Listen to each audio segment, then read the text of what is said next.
You don't know the power of the dark side. Welcome to Star Wars Chatter, hosted by Andrew Van Zark.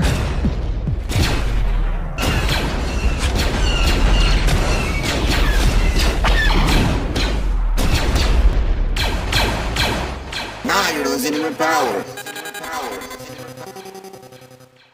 Alright, welcome to the Star Wars Chatter, and today we're going to talk about why Padmé no longer is queen after Star Wars The Phantom Menace. So when Padmé returns to Star Wars Attack of the Clones, she's now a senator rather than a queen of Naboo. So what happened? While it's easy to focus on Star Wars Jedi, Padmé Amidala was just as important as any of them. Without her in the story, the entire galaxy would be very different.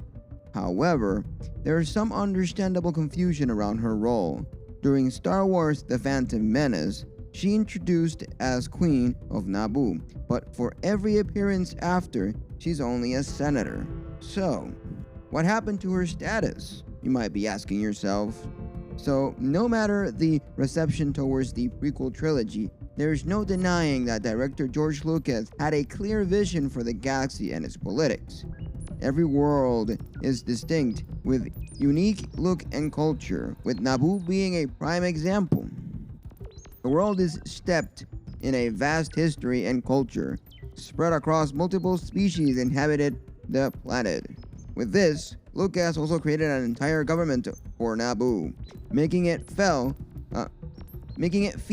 all the more real, and that realism explains Padmé's drastically changing role. Padmé was elected as queen in Star Wars. During her introduction in Star Wars The Phantom Menace, Padmé is only 14 years old. Despite this, she is still the queen of an entire planet and appears more mature than most. While the reveal can come as a surprise, the concept of a young king or queen isn't unheard of in real-life history. However, and hear me out, that typically happens because a parent dies and crowns get passed down to the next king. But on Naboo, Padmé was actually voted in by her people. Unlike the monarchy of Britain or those seen in fantasy, Naboo's royalty was voted in for terms, much like America's presidency. That means that at just 14 years old, Padmé ran for Queen of Naboo and won, beating the current monarch that was running for re-election. And then she later pointed out the absurdity, as during the Star Wars Attack of the Clones, she says, "I wasn't the youngest queen ever elected, but now that I think back on it, I'm not sure I was old enough. I'm not sure I was ready." So, what was Padmé's role as a senator in Star Wars? And why was she offered that role? So despite the questionable nature of Naboo's government, Padmé's rule was celebrated by most. She did her best to unite the planet and dealt with the Trade Federation invasion as efficiently as possible. Most were sad to see her go, as the law dictates that a king or queen can only rule for 2 terms. So once they were over, she had to return to the life she once had. But before we continue, let's listen to the word of our sponsor.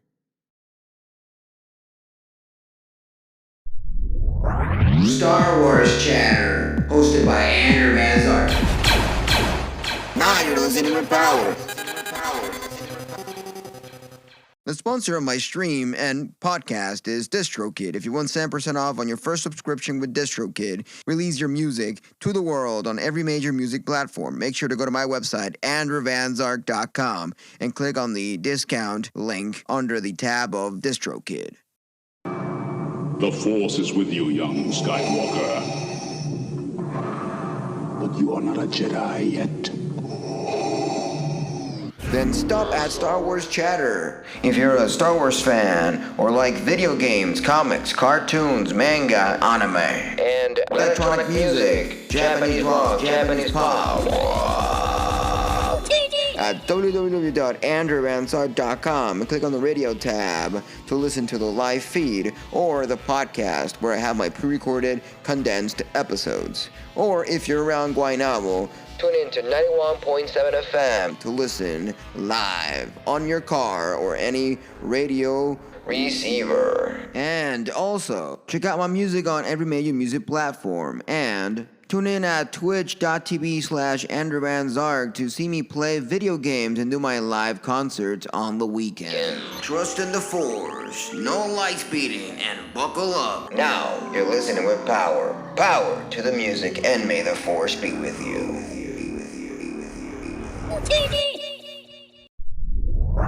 Star Wars Chatter, hosted by Andrew Manzart. Now you're listening with power. And we're back from the break. And as soon as after she stepped down from the role, the newly appointed queen offered Padmé the job of representative of Naboo, which she agreed to. And with her lifetime of politics and dedication to help people, she slipped seamlessly into the role.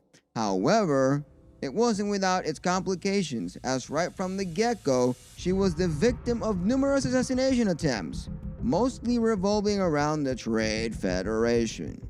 So, while most audiences have a preconceived notion of what a queen is, the role on Naboo is far different. They present themselves as royalty. But their job is far closer to being a president. And despite serving her planet well, Padmé's jump to becoming a senator was out of desire to continue helping her people past her term. So now you might be wondering, who took the role after Padmé stepped out? So in 25 BBY, Amidala ended her second term as queen, though some on Naboo suggested amending the constitution to allow her serve a third time. She stayed true to her beliefs that popular rule is not democracy. Hereafter, Amidala gave up the throne to her elected successor, Queen Jamilia. And now you know why, in a little bit of a summary, why Padmé Amidala was not queen after the Phantom Menace. Well, thank you for listening, thank you for being here, and thank you for being awesome. This was the Star Wars Chatter with the latest information, thoughts, and fun takeaways.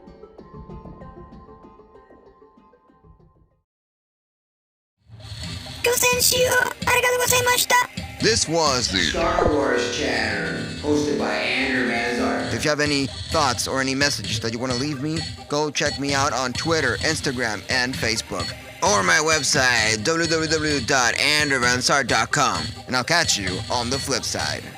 Sayonara. When you listen to Andrew Van Zark, you listen with power. Now you're listening with power. Andrew Van Zark. Stream on every major music platform. Power to the music.